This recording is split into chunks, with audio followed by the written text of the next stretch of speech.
Bueno, muy bien, ya estoy compartiendo pantalla.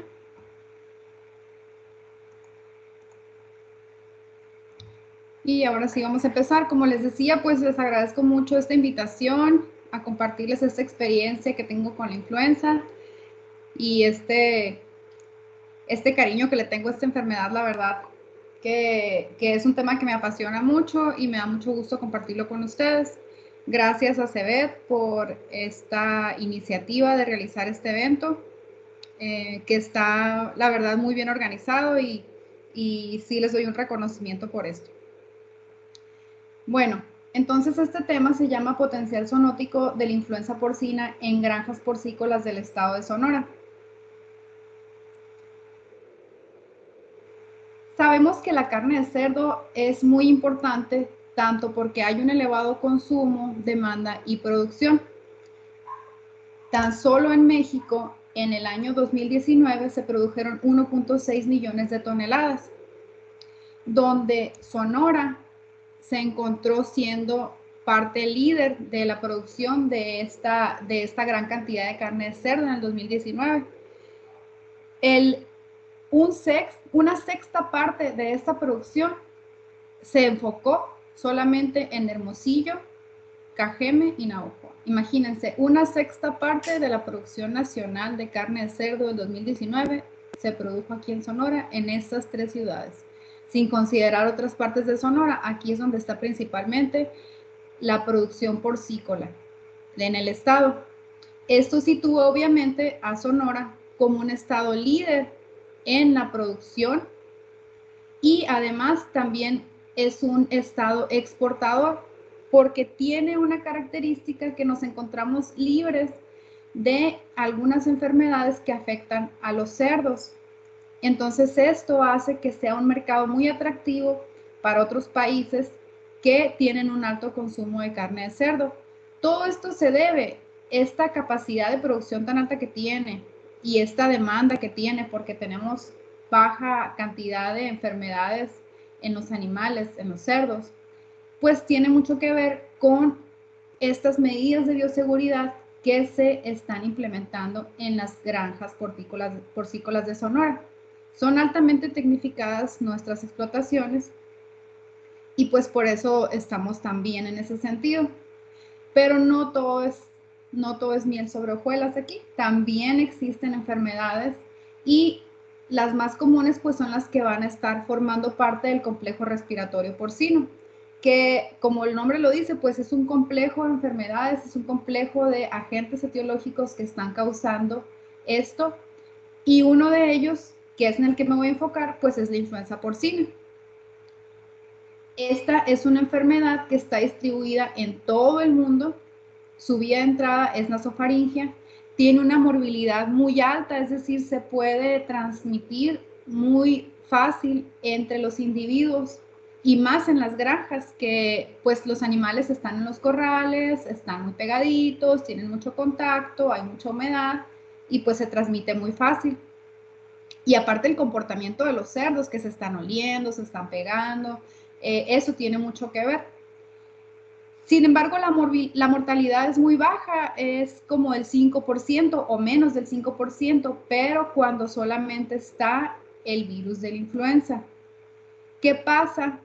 Pues que tiene un efecto que es un agente primario, que ahí sí va a afectar la producción, porque al ser un agente primario va a inmunodeprimir al hospedador y va a permitir que entren microorganismos oportunistas que van a estar formando el complejo respiratorio porcino. Y cuando esto sucede, pues ahora sí va a incrementar la mortalidad. Y se va a caracterizar por producir brotes agudos, donde se van a encontrar signos clínicos como fiebre, anorexia, pérdida de peso, letargia, secreciones nasales y oculares. Además, también se va a ver tos y dificultad para respirar. Esta es la importancia que tiene la enfermedad en la industria porcícola, pero también es importante porque es una zoonosis, es decir, se le transmite del animal al humano. Esta enfermedad es causada por un virus de la familia Orthomyxoviridae. Está formado por un RNA segmentado de polaridad negativa, con un diámetro promedio de 120 nanómetros, y hasta el momento se han caracterizado 4 géneros, A, B, C y D, de los cuales el A es el que es patógeno para el cerdo. Este virus tiene 8 genes de RNA segmentados en polaridad negativa, no olvidemos eso. Y estos 8 genes codifican para 11 proteínas diferentes, las cuales van a ser proteínas estructurales y no estructurales, como ya lo sabemos los que ya pasaron por el curso de virología. Entonces, estas proteínas de las que vamos a resaltar en este momento son la proteína M, por ejemplo, que es la proteína de matriz, que esta proteína de matriz va a ser muy conservada entre los géneros A de influenza. Y eso nos va a permitir detectar cuando un animalito es positivo a influenza A. Y además podemos hacer una subtipificación, saber qué subtipo es, al evaluar la presencia de la hemaglutinina y la neuraminidasa, que son 2 proteínas estructurales que están implicadas en el contacto que va a tener el virus con el receptor específico en el hospedador, que es el ácido siálico. De la hemaglutinina hasta el momento se conocen 18 diferentes y de la neuraminidasa se conocen 11 diferentes. Y eso nos da origen a cómo les llamamos a los virus de influenza. Por ejemplo, a unos, cuando es hemaglutinina 1 se llama H1 y cuando es neuraminidasa 1 se llama N1. Por eso hemos escuchado de la influenza H1, N1, porque es hemaglutinina 1 y neuraminidasa 1. Son las diferentes combinaciones que nos van a dar origen a los diferentes nombres o subtipos de los virus de influenza. Bueno, entonces les decía que el receptor específico al que este virus reconoce en su célula blanco es el ácido siálico. ¿Y dónde se va a encontrar? En el humano. El ácido siálico se encuentra en enlaces alfa-2-alfa en la tráquea y en las aves se encuentra en enlaces alfa-2-3 en intestinos. Y resulta que en el cerdo van a tener estos 2 enlaces en la tráquea, lo que permite que haya una transmisión entre especies. Eso significa que el cerdo, por tener los 2 tipos de receptores, puede recibir virus del humano y puede recibir virus de las aves y puede recibir virus del cerdo. Y por eso al cerdo se le llama vaso de mezcla. En el humano, los subtipos que circulan normalmente, que son los subtipos de influenza estacional, son el H1N1 y el H3N2 de influenza humana. En el cerdo son los subtipos H1N1 y H3N2 y H1N2, que esta es la influenza porcina, que también es la común que circula. Y resulta que en el ave circulan todos los subtipos, pero ¿qué particularidad tiene el ave? Pues que conocemos que hay aves migratorias que viajan por todo el mundo y que tienen la facilidad de distribuir las variantes diferentes por diferentes continentes. Y esto nos permite que tengamos un riesgo latente y constante de generación de nuevas cepas de virus de influenza. ¿Cómo sucede esto? Porque este virus tiene la capacidad de evolucionar. La primera característica que tiene, pues, es que es un virus de RNA. Estos virus mutan con mucha facilidad. Estas variaciones, para que se den, es cuestión de tiempo. Van a suceder. ¿Cuándo? No sabemos, pero van a suceder. ¿Y de qué depende? Pues de que tengamos a un hospedadero susceptible, que en este caso va a ser el cerdo, y que tenga contacto con una persona que esté infectada con un influenza virus A y que tenga contacto con un ave infectada con un influenza virus A. Y pueden ser diferentes subtipos, pero como este virus reconoce los enlaces del ave y este virus reconoce los enlaces del humano, y recuerden que el cerdo tiene los enlaces de ambas especies, que se pueden encontrar en ambas especies, pues entonces tiene la capacidad, sus células, de que se pueden infectar con virus de diferentes especies al mismo tiempo.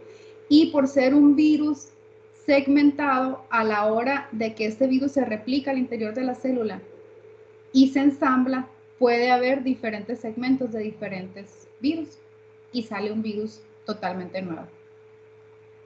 Si va a ser funcional o no va a ser funcional, pues eso ya después se va a saber.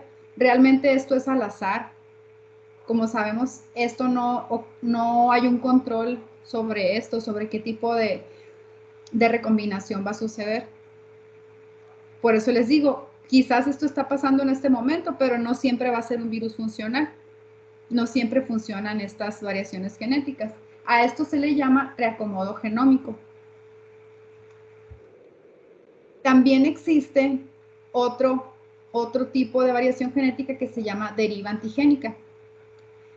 Por ejemplo, sabemos que las vacunas de la influenza estacional varían cada año, ¿verdad? Eso se debe a que también por esta característica de ser un virus de ARN que muta constantemente, pues va a estar sufriendo mutaciones puntuales en el gen que codifica para la hemaglutinina.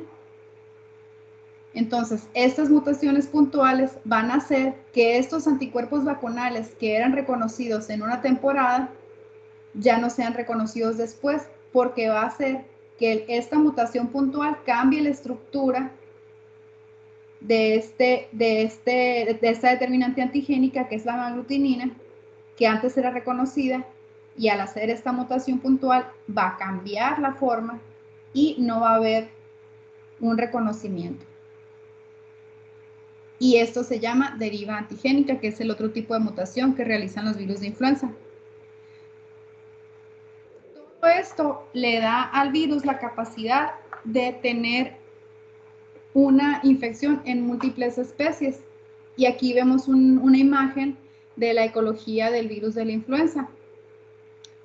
Y vemos aquí cómo las aves tienen una participación muy amplia en la transmisión de la influenza entre diferentes especies. Vemos cómo participan muchas especies aquí.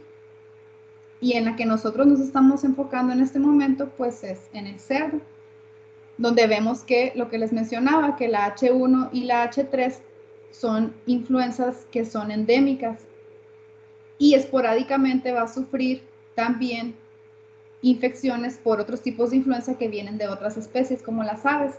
¿Y quién está en contacto con los cerdos principalmente? Los trabajadores de las granjas. Si los trabajadores de las granjas van a trabajar con influenza, pues están llevando el riesgo potencial del surgimiento de nuevas variedades pandémicas del virus. Entonces, esto es un foco rojo, este es un punto de atención para evitar que suceda.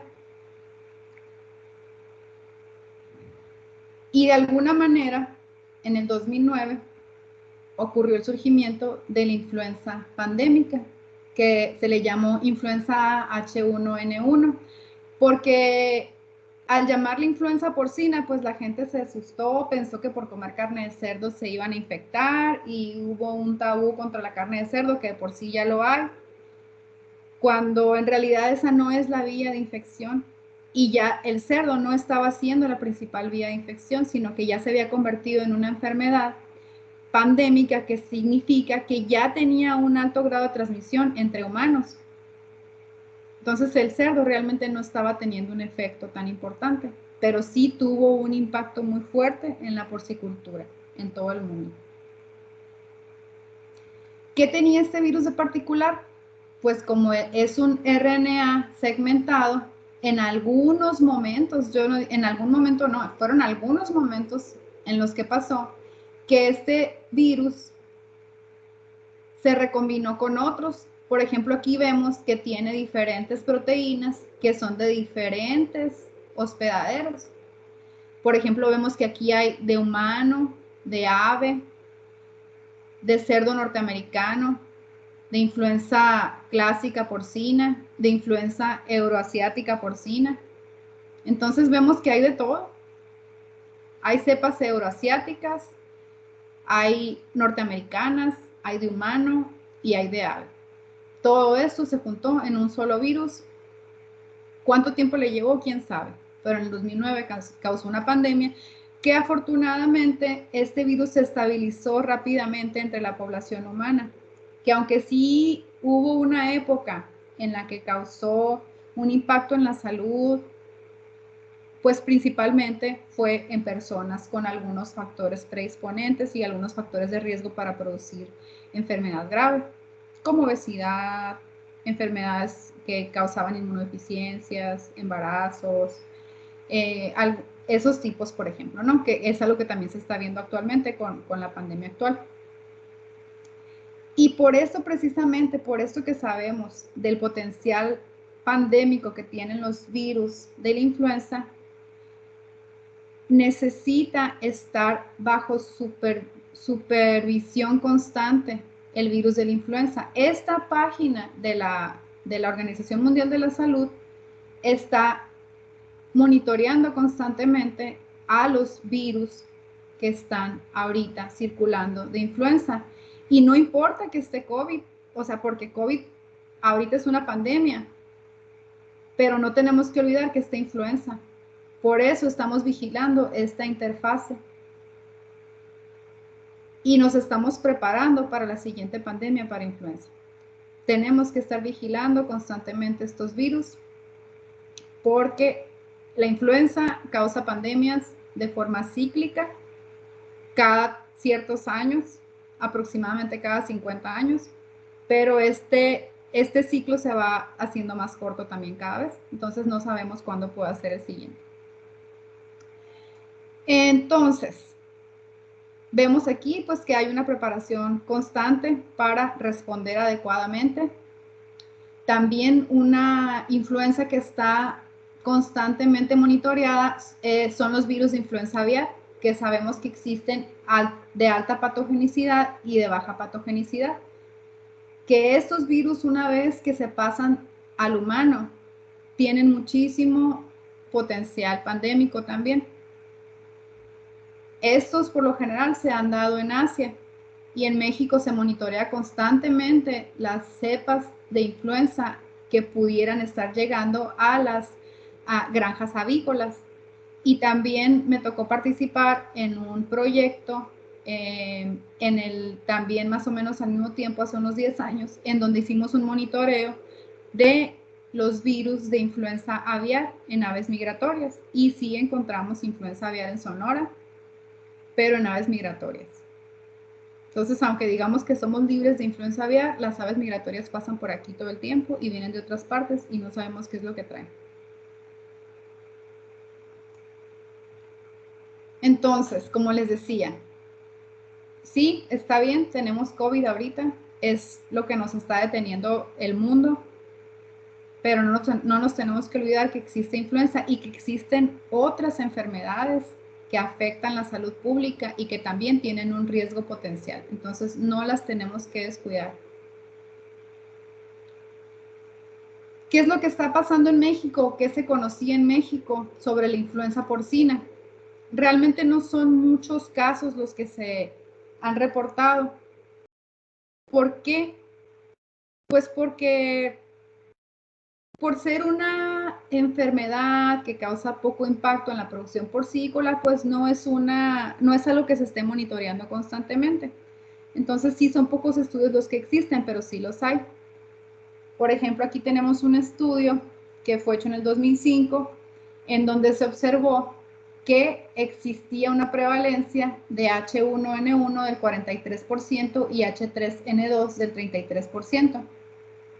En Jalisco se detectó que había una prevalencia del 20% de H1N1 y en Yucatán vemos que aquí, a diferencia de Sonora, se observa que existe una mayor prevalencia para H3N2 de 65% y la de H1N1 es del 8.3%. Estos son estudios cero epidemiológicos, es decir, que se hizo un monitoreo serológico de la posible presencia que pudiera haber tenido influenza en estos animales. Pero estos son los estudios que se hicieron en cerdos. ¿Qué se sabe de estudios de influenza porcina en humanos? Hasta el momento que se hizo el estudio del que yo les estoy presentando resultados, no había ningún estudio, ningún dato de influenza porcina en humanos en México. ¿Qué datos teníamos? Teníamos datos de Estados Unidos y teníamos datos de otras partes. Había un estudio también que se hizo en mayas, pero en una población muy restringida. Acá en Sonora, más bien, en Sonora no se tenía ningún dato.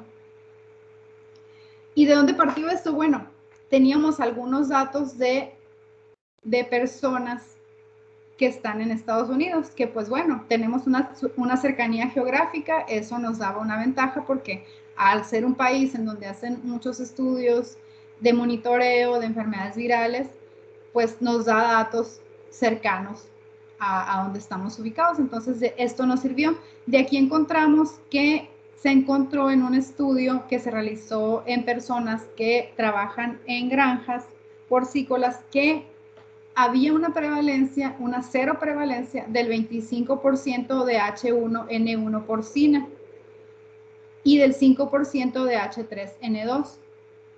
Y se observaron ciertos factores de riesgo que eran los que propiciaban que hubiera esa transmisión de influenza porcina entre cerdos y trabajadores. Punto número 1, pues obviamente que el mayor factor de riesgo pues fue el contacto con el cerdo. Otro factor de riesgo que también se encontró fue que el trabajador no tuviera muchas medidas de bioseguridad hacia sí mismo.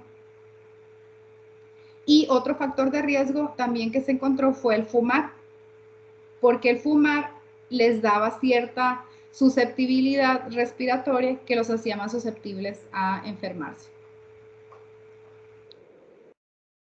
El estudio que les comentaba en mayas, que se hizo en Yucatán, pues aquí vemos que se encontró una seroprevalencia bastante alta del H3, del 80.8% y de H1 26.9%. ¿Y a qué se debe? Porque resulta que en esta población donde se hizo este estudio hay una relación muy estrecha con los cerdos porque son cerdos de traspatio que están constantemente en contacto con los mayas, con estas personas, y por eso precisamente estaba tan alta la transmisión. Hay estudios también que se han observado transmisión de influenza porcina en niños. Algunos, como uno que se hizo en Holanda, otro en Canadá y otro en Hong Kong. Estos son estudios de caso. Niños que presentaron una neumonía. Se evaluó a ver qué es lo que les estaba causando esta neumonía. Y resulta ser que en todos los casos, estos reportados de los estudios de caso, lo que les causó esta enfermedad fue el virus de la influenza porcina. En los 3 casos publicados, ninguno de los niños había tenido contacto directo con cerdo. Eso significa que se los había pasado a una persona que de alguna manera fue un intermediario para que se diera la enfermedad en los niños. Y en los 3 casos reportados, los niños murieron. No se pudieron recuperar. Después, en Ohio, se reportó un brote en una expo, Pork Expo, que pues eran muy famosas. La verdad no sé si se siguen haciendo tanto. Creo que bajó bastante esto después de la pandemia en 2009.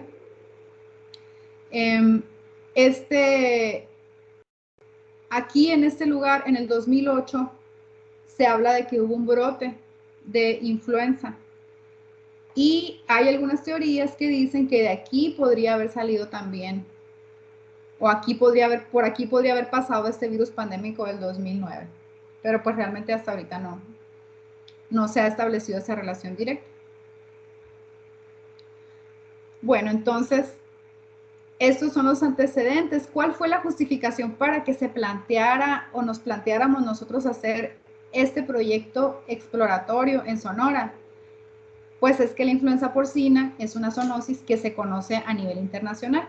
Sin embargo, en México, antes de este estudio, se había subestimado su importancia en la salud pública. Y aunque la enfermedad en cerdos por sí sola no tiene un alto impacto económico, como les dije, sí es un agente primario que va a permitir que otros agentes entren y causen enfermedad en los cerdos. Y esto en conjunto pues sí va a ocasionar pérdidas económicas. Es por eso que el análisis de la situación actual del virus de la influenza porcina en cerdos y en trabajadores de granjas permite establecer factores de riesgo que estén implicados en esta zoonosis y conocer también el estatus epidemiológico de Sonora, además de proponer estrategias para prevenir. La hipótesis de este trabajo fue que la transmisión de influenza porcina entre cerdos y trabajadores de granjas porcícolas del estado de Sonora está determinada por factores de riesgo de tipo ocupacional, conductual y del estatus zoosanitario de las granjas.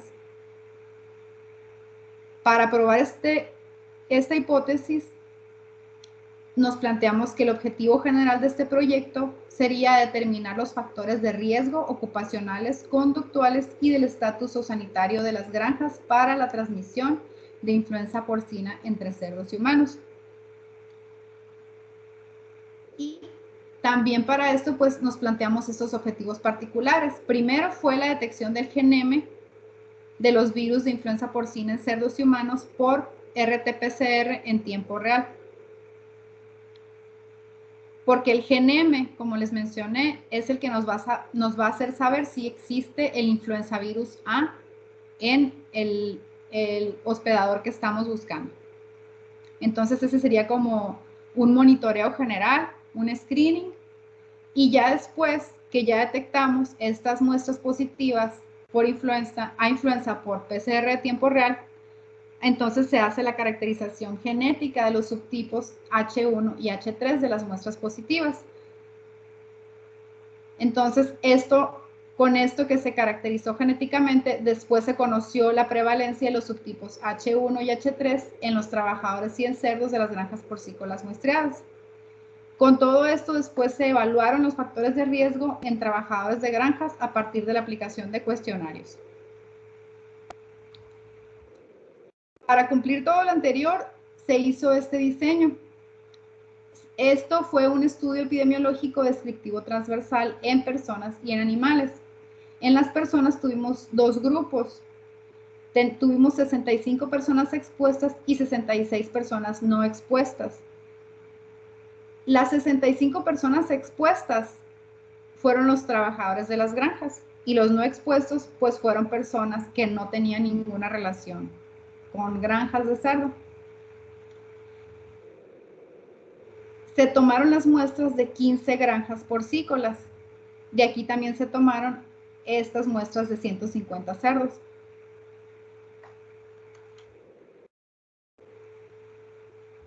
En el caso de las personas, se tomaron muestras nada más de hombres porque en el momento que nosotros estuvimos haciendo el muestreo solo había hombres trabajando en granjas que tuvieran entre 20 a 60 años, que trabajaran en granjas porcícolas, para los expuestos estamos hablando, y que nunca se hubieran picado con una aguja al estar vacunando a los cerdos contra influenza.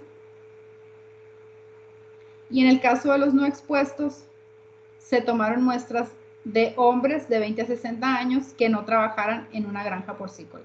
Esos fueron los factores de inclusión para cada grupo. Una vez que se seleccionaron estas personas, se les aplicó un cuestionario para evaluar los factores de riesgo y se hizo un análisis de razones de momios y se determinaron estos factores de riesgo. En el caso de los animales, muestreamos a 150 cerdos para determinar la prevalencia de influenza porcina, tanto serológica como molecular. Y los criterios de inclusión fueron que estuvieran en etapa de destete o crecimiento.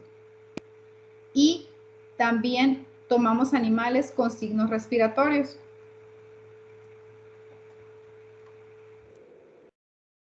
La variable de respuesta fue la detección de anticuerpos antiinfluenza porcina para evaluar la respuesta serológica y también la presencia del virus para evaluarlo por PCR.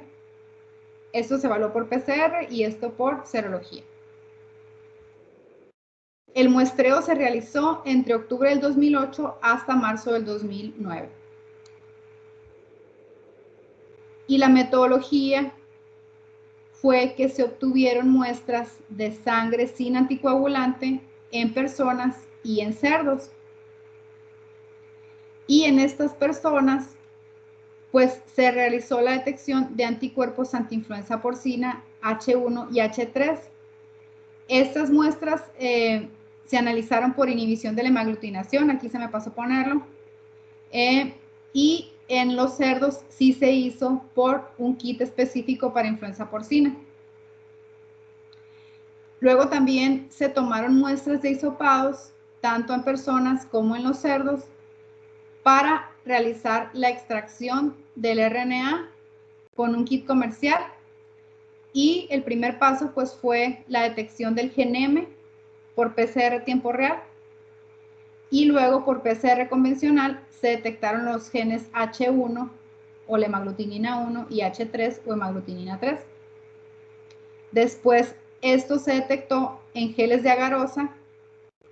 Estas bandas que encontramos en los geles de agarosa fueron purificadas, se secuenciaron, se hicieron los análisis genéticos, alineamientos y al final se construyeron árboles filogenéticos, que eso es lo que les voy a presentar.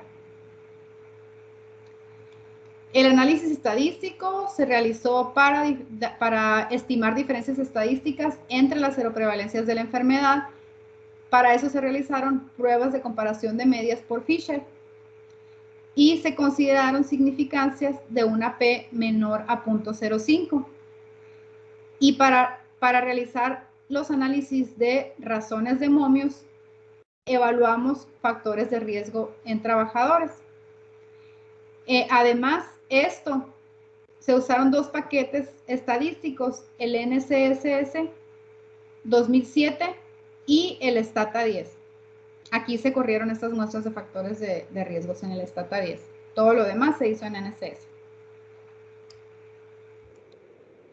Bueno, en cuanto a la toma de muestras, aquí vemos la distribución de las explotaciones. Los círculos que se ven aquí son de Hermosillo, las estrellitas son de Obregón y los cuadritos son de Navojoa. Entonces aquí vemos cómo se situaban geográficamente las explotaciones en donde se tomaron las muestras. Fueron 5 de Hermosillo, 5 de Obregón y 5 de Navojoa. Y aquí se ve cómo se tomaron las muestras tanto de cerdos, de sangre, hisopados nasales, y a los trabajadores se les realizaron encuestas para evaluar estas conductas que pudieran estar teniendo, que podrían ser factores de riesgo. Se les tomaron muestras de sangre y también se les tomaron los hisopados. Esta parte también fue realizada por mí, debido a que pues no nada más cumplía con la parte de ser veterinaria, sino que también por mi formación técnica soy laboratorista clínico, entonces cumplía con los requisitos para hacer el muestreo tanto en animales como en personas. Entonces me tocó muestrear a ambas poblaciones. Lo que hacíamos es que primero llegábamos a la granja, entrevistábamos a los trabajadores, les tomaba a ellos la muestra de sangre, los hisopados, y ya después de esto, pues ahora sí me iba a los corrales y tomaba las muestras de los animales. Estas son las características de las granjas incluidas en el estudio. Fueron 15, como les dije, 5 de Obregón, 5 de Navojoa y 5 de Hermosillo. Y vemos que pues eran de tamaños muy diferentes. Las granjas de cerdos, para decir el tamaño, pues por lo general nos referimos a ella como cuántos vientres tiene. Entonces vemos que había granjas de vientres desde 300 hasta la más grande, que fue de 2.500 vientres. Las edades también fueron muy variables. Pudimos muestrear animales desde 4 semanas hasta 19, que fueron los animales más grandes que muestreamos. Y primeramente habíamos tomado como un criterio pues que los animales no estuvieran vacunados, pero no encontramos en todas las explotaciones, entonces empezamos a tomar animales pues que estuvieran vacunados, y pues estas fueron las vacunas que encontramos que estaban poniendo. Solamente en una explotación vimos que no aplicaban la vacuna. Y esos son los resultados. En cuanto a la prevalencia de anticuerpos en cerdos, vemos aquí cómo se comportó la presencia de los anticuerpos H1N1 y para H3N2. Aquí se muestran los resultados por SP, que es el valor que nos va a dar el kit de ELISA de IDEXX con el que se hicieron estas evaluaciones, en donde vemos aquí que estas muestras obtuvimos que el 47.3% de las muestras resultaron positivas a H1N1 y 62% de las muestras fueron positivas a H3N2. Y además, 38% de los cerdos fueron positivos a ambos subtipos. Esto, además, vemos que ha cambiado con respecto a lo que se observó en el 2005, donde en este momento la seroprevalencia era mucho mayor para H1N1 que para H3N2. Entonces, pues vemos que ha habido un cambio, pero pues nos preguntamos, ok, pues pero no sabemos qué está pasando. Los cerdos estaban vacunados, además las edades son diferentes, ¿qué pasa con la inmunidad materna? Bueno, ahorita en un par de diapositivas más voy a hablar un poquito de eso. Pues bueno, aquí también se puede ver eso. Evaluamos los anticuerpos por edad, tomamos diferentes grupos en donde vimos cómo se comportaba en cuanto al H1 los anticuerpos en los cerdos de 1 a 4 semanas, luego de 5 a 8, luego de 9 a 12 y luego de más de 13 semanas. Vemos aquí claramente que esta carga de anticuerpos se va disminuyendo con respecto a la edad. ¿Y eso de qué nos habla? Pues que muy posiblemente los anticuerpos que estaban aquí presentes son anticuerpos maternos que con respecto al tiempo se van a ir disminuyendo y no hay un estímulo aquí, ni aquí, ni aquí que haga que se induzca una activación de la respuesta de anticuerpos. Entonces, por algo está bajando. Para nosotros esto significó que no estaba circulando realmente de forma significativa el subtipo H1N1 en las granjas porcícolas de Sonora en ese momento. En cuanto a la respuesta que vimos del H3N2, donde también clasificamos por edades, vimos un comportamiento totalmente diferente. Aquí no había diferencias estadísticas entre las edades. El comportamiento era muy similar. ¿Qué significa esto? Pues empezaron más o menos igual a la semana 1, entre la semana 1 y 4. Y aquí, como dijimos, pues disminuyó, pero acá no. ¿Qué es lo que estaba sucediendo? Pues que muy probablemente aquí sí estaban recibiendo algún estímulo. Y este estímulo que se estaba recibiendo podría ser la circulación del virus. Porque algo que se me pasó a comentar es que los anticuerpos que pensamos que se encuentran acá por la inmunidad pasiva son porque las vacunas se administran principalmente a las cerdas para que le puedan transferir la inmunidad pasiva a las crías. Entonces, por eso vemos aquí una alta presencia de anticuerpos. Bueno, entonces, esto es lo que encontramos, mayor circulación aparente del subtipo H3N2 en las granjas porcícolas del estado de Sonora en el 2008 y 2009, en esa temporalidad. También evaluamos la presencia de anticuerpos H1N1 en las granjas. En estas 15 explotaciones hicimos este análisis y encontramos aquí el punto de corte para el kit con el que se evaluó H1N1 es de 0.4. Todo lo que pase del 0.4 va a ser positivo y lo que esté del 0.4 para acá es negativo. En el caso de las granjas 1 y 6, vemos que son cerdos de 19 y 18 semanas de edad respectivamente. Y esto justifica que no haya anticuerpos, porque ya no tienen anticuerpos pasivos y además porque posiblemente el virus no estaba circulando en esas explotaciones. Y aquí, en el caso de esta otra explotación que también salió negativa totalmente, pues vemos que esto se debe a que los animales no estaban vacunados. En este caso, en el caso de los anticuerpos H3N2 por granja, vemos que aquí fue diferente el comportamiento. En la granja 6, en donde tomamos muestras de animales de 18 semanas, existe un título alto de anticuerpos. En el kit de H3N2, el punto de corte que marca el proveedor es 0.3. Bueno, entonces todo lo que pase de 0.3 es positivo. En este caso vemos que aún en animales con 18 semanas de edad, estos anticuerpos están presentes, lo que nos habla de esa posible circulación del H3N2 en las granjas porcícolas de Sonora. Y además, lo que observamos es que aquí en todas las granjas hubo al menos una muestra positiva a anticuerpos para H3N2. No importó la edad, no importó si vacunan, no importó nada. En todas hubo al menos una granja positiva, al menos una muestra positiva por granja. Después pasamos a la detección del virus de influenza. Y esta sí se hizo en trabajadores y en cerdos.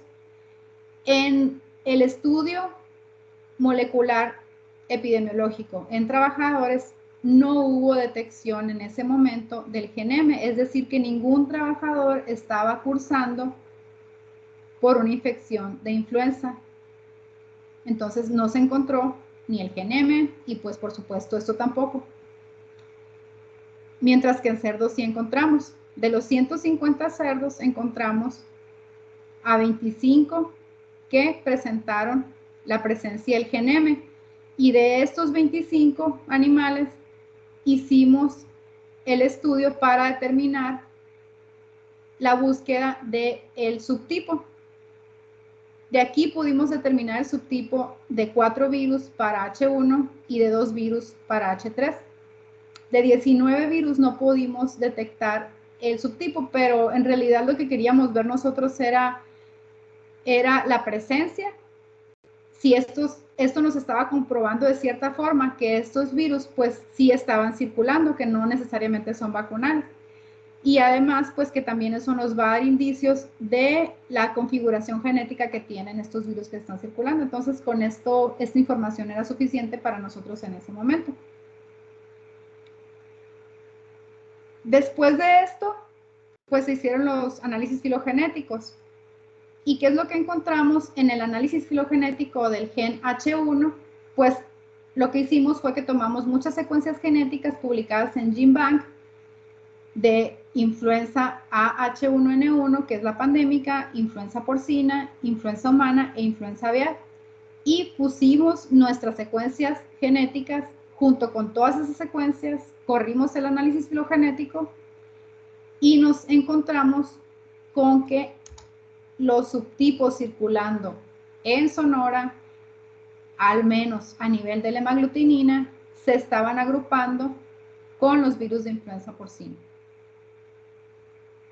Entonces eso fue algo bueno, porque los virus que estaban circulando pues venían de aquí, ¿no?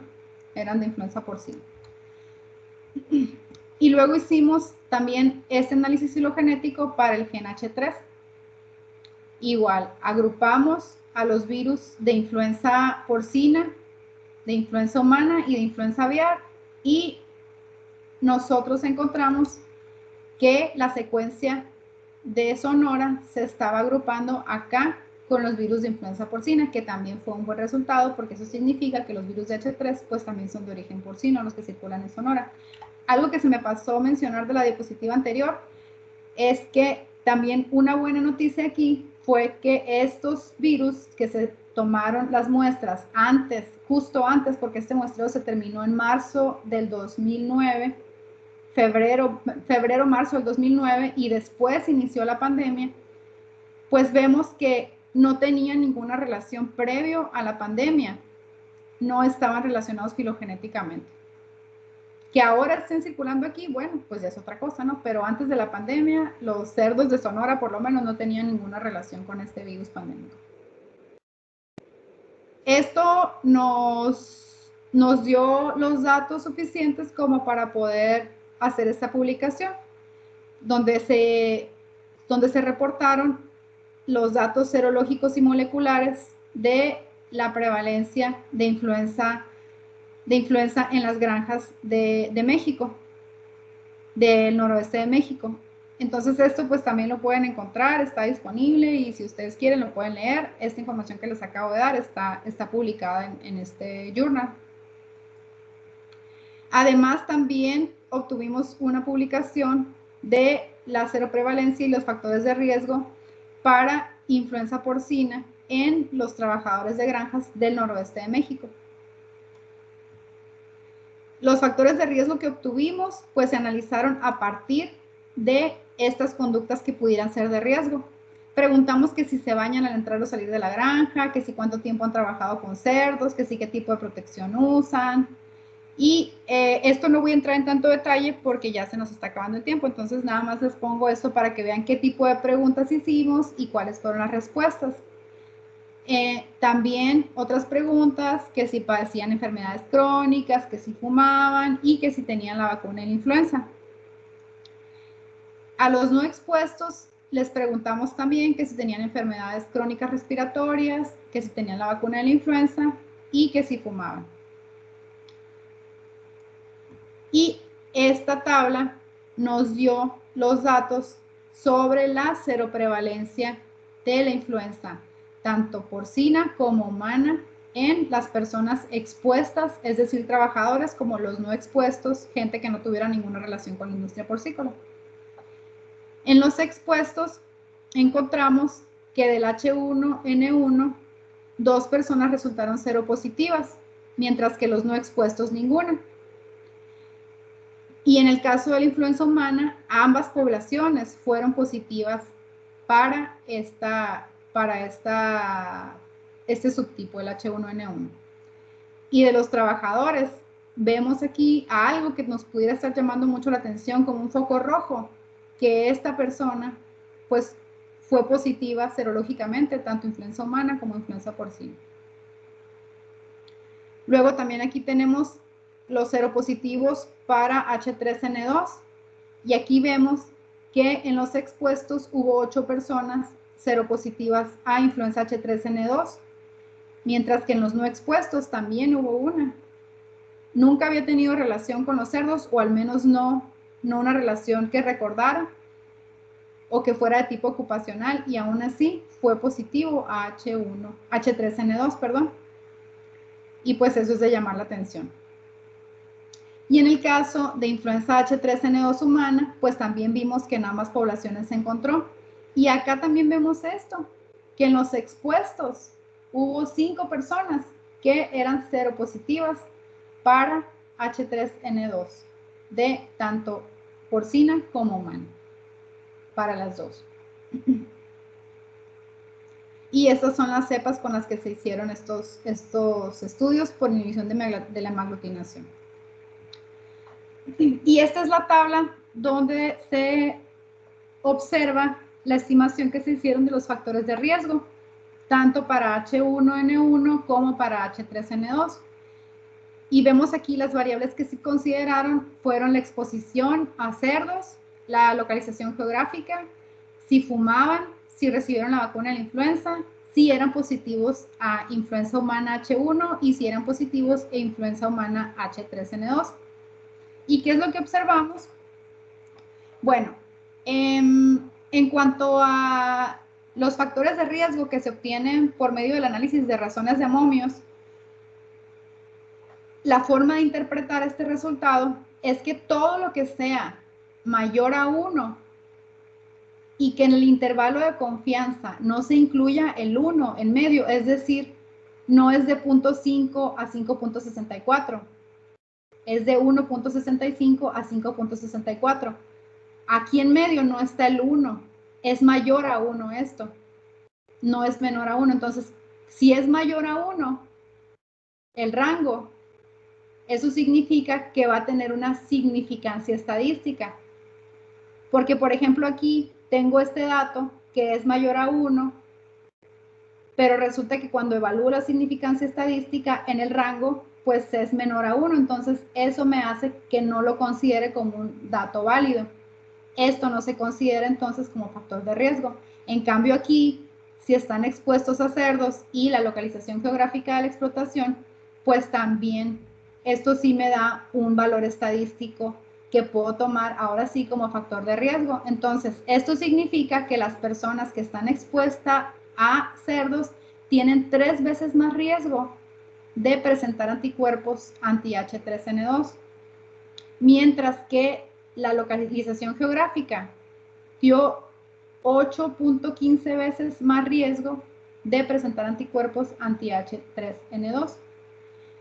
Y esto pues tuvo un valor estadístico porque el rango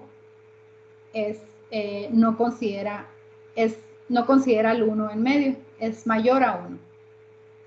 Mientras que lo que sea menor a 1 y que tampoco incluya al 1 aquí en medio del rango, es decir, que sea un rango que se ubique de menos de 1, esto se considera como factor protector.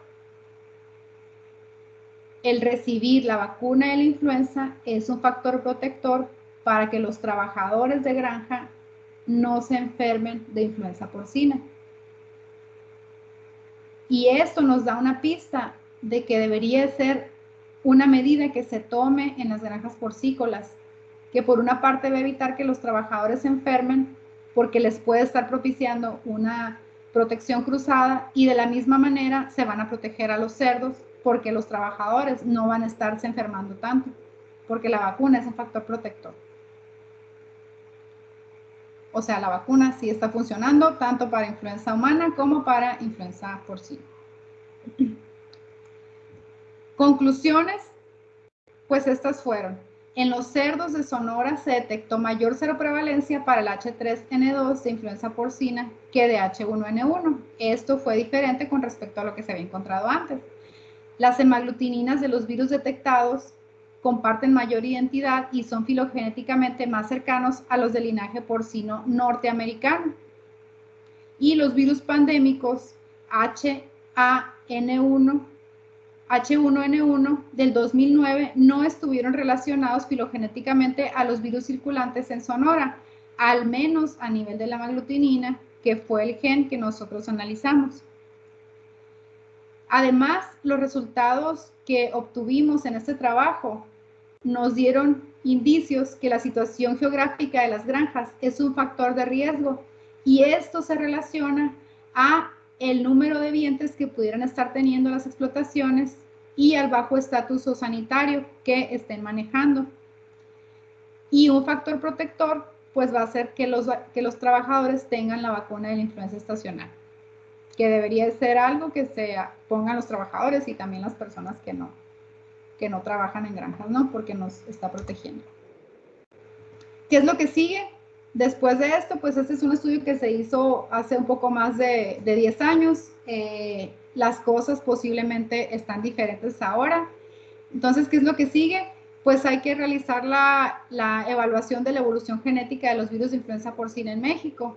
En una primera etapa, a corto plazo, se busca realizar esos análisis filogenéticos de los virus de influenza porcina que estén detectados en los últimos años, para evaluar cómo han evolucionado y el riesgo probable al surgimiento de nuevas variables con potencial pandémico. Después, a largo plazo, se va a hacer un monitoreo serológico y molecular del virus de la influenza en diferentes especies. Y ya muy a largo plazo, pues también se va a trabajar diseñando estrategias de monitoreo y prevención para futuras pandemias por influenza porcina y otros virus, así como de control y erradicación en caso de que se presentaran. Otros proyectos que también se tienen en puerta es la exploración del panorama actual de la porcicultura en Sonora. A corto plazo, lo que vamos a buscar es definir la situación sanitaria y productiva de las granjas porcícolas de Sonora para proponer soluciones a problemas de la porcicultura en el estado. Y ya que tengamos esto, a largo plazo, vamos a continuar con la caracterización de la respuesta inmunológica de cerdos a diferentes agentes etiológicos que circulan en granjas porcícolas de Sonora. Y actualmente estamos trabajando con la ecoepidemiología de leptospira en Sonora. Y ese es un proyecto que se realiza en colaboración con el CIAT, con la doctora Marisela Montalvo Corral, donde actualmente estamos en esta parte donde estamos evaluando en bovinos y trabajadores de explotaciones ganaderas la presencia de leptospira y así como los factores de riesgo que nos van a estar dando la transmisión hacia los trabajadores y además qué factores de riesgo están interviniendo para que se den abortos en bovinos. También hasta este momento ya avanzamos con esta parte de la evaluación de leptospira en perros y con esto ya tenemos a una tesista de maestría que realizó la parte de los trabajadores, 2 tesistas de licenciatura que están trabajando, Melissa está trabajando con la parte de bovinos, de serología, Denise Fuentes está trabajando con la parte de biología molecular, la parte de perros de serología está realizando la Nadia, son estudiantes de la primera generación de veterinaria, ellas 3, a lo mejor las conocen. Y pues más adelante tenemos pensado continuar con este proyecto evaluando leptospira en otras especies. También estamos trabajando en proyectos departamentales en colaboración con la doctora Reina Osuna y con la doctora Cristina Ibarra. Y pues también tenemos algunos otros proyectos que estamos trabajando en ellos. Y pues si existe interés de alguien en involucrarse en algunos de estos proyectos, pues les doy la bienvenida, con mucho gusto me gustaría que participaran. Como ven aquí, pues tenemos diferentes proyectos, pero tenemos unos que son a corto plazo. Ahorita en puerta es lo que está, hacer análisis filogenéticos de los virus de influenza y definir la situación sanitaria de las granjas porcícolas de Sonora. Estos son 2 proyectos que tengo disponible en este momento. Así que si a alguien le interesa, pues con mucho gusto les puedo dar informes, se pueden comunicar conmigo. Y por mi parte sería todo. Muchas gracias.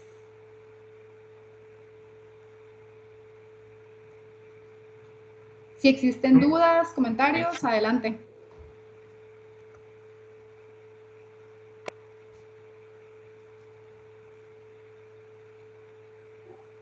Disculpe, yo tengo una duda. Sí, dime. En el caso de la influenza H3N2, Ajá. sí, pues como hay prevalencia, pues alta prevalencia y todo eso, si se llegara a dar pues una epidemia, ¿cuál sería el Ajá. protocolo que se debería dar o hacer pues? Ok. Si llegara a haber una epidemia en granjas o en humanos. En granjas. Ok, en granjas. En granjas porcícolas, por lo general no es muy relevante cuando se da específicamente por influenza. No es un protocolo muy fuerte el que se dé. Lo que se hace actualmente es que se tiene controlado de cierta manera, vamos a decirle, porque sí se vacuna. Y además, actualmente la ventaja es que las granjas aquí en el estado, pues que están muy tecnificadas y tienen medidas de bioseguridad muy fuertes, que eso controla mucho las posibles epidemias que pueda haber. El riesgo mayor que existe aquí es que exista una introducción de nuevas variantes a las explotaciones. Entonces, más que pensar que pudiera causar algún riesgo esa alta prevalencia de H3N2 que existe o que estaba en ese momento, pues a lo mejor no es tan relevante epidemiológicamente o productivamente o económicamente, porque si ya está circulando y si no estamos viendo nada, quiere decir que está estabilizado ese virus. Está circulando, pero está estabilizado. El problema es la introducción de nuevas variantes, que puede ahora sí, pues, producir efectos explosivos en los cerdos que sí pudieran causar otros efectos. Entonces, más que nada en eso es lo que nos tendríamos que enfocar y pues concientizar a las personas que están a cargo de las administraciones en las explotaciones para que no permitan la entrada de trabajadores que muestren signos de influenza y que además sea un requisito que todos los trabajadores se pongan su vacuna de influenza anual. Esas serían más que nada las medidas que se tienen que tomar. Y también a las granjas en donde encontramos que las medidas de bioseguridad tienen que ver en cómo se va a transmitir la influenza, que es un factor de riesgo, pues también que se mejoren estas medidas de bioseguridad, porque no en todas las granjas observamos nosotros que eran tan exigentes. Entonces, en aquellas en donde no son tan exigentes, que lo sean. Muchas gracias. De nada.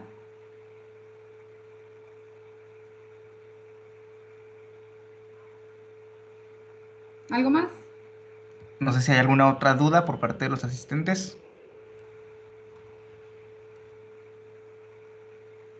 Bueno, si no es así, pasamos ya con lo último de esta ponencia, que es que el hecho de la Sociedad Estudiantil de Medicina Veterinaria, en conjunto con los administrativos pertenecientes al Departamento de Agricultura y Ganadería de la División de Ciencias Biológicas y de la Salud en la Universidad de Sonora, otorgan la presente constancia a la doctora María Guadalupe López Robles por su participación como ponente con la conferencia Potencial zoonótico de influenza porcina en granjas porcícolas del estado de Sonora, con duración de 1 hora, durante la semana de conferencias virtuales Mujeres con Ciencia, que se realizó del 8 al 18 de marzo del 2021 en la plataforma Teams y estuvo dirigida a la comunidad estudiantil y académica de la Universidad de Sonora. Muchas gracias, doctora. Muchas gracias a ustedes por la invitación. La verdad es que me gustó mucho presentarles esto, que les digo que es un tema que me apasiona y ojalá que a alguien que haya estado por aquí le haya llamado la atención, tanto como para que si quieren hacer algunos análisis filogenéticos, pues yo les puedo enseñar para que aprendan a hacer esto, que está muy interesante. Muy bien, por lo pronto yo le comento que los cerdos es una de mis opciones a futuro, así que probablemente qué bien. le pida apoyo para eso. Muy bien, claro que sí, ahí estamos. Muy bien. Pues entonces, si no hay algún otro pendiente por parte de los asistentes, nomás les recordamos que tenemos la lista, el formato de forms en el chat para que lo llenen. Y con eso despedimos la conferencia del día de hoy y nos veríamos hasta mañana con la última ponencia que va por parte de la doctora Cristina. Muy bien. Muchas gracias. Gracias a usted, doctora. Nos vemos, hasta luego. Adiós.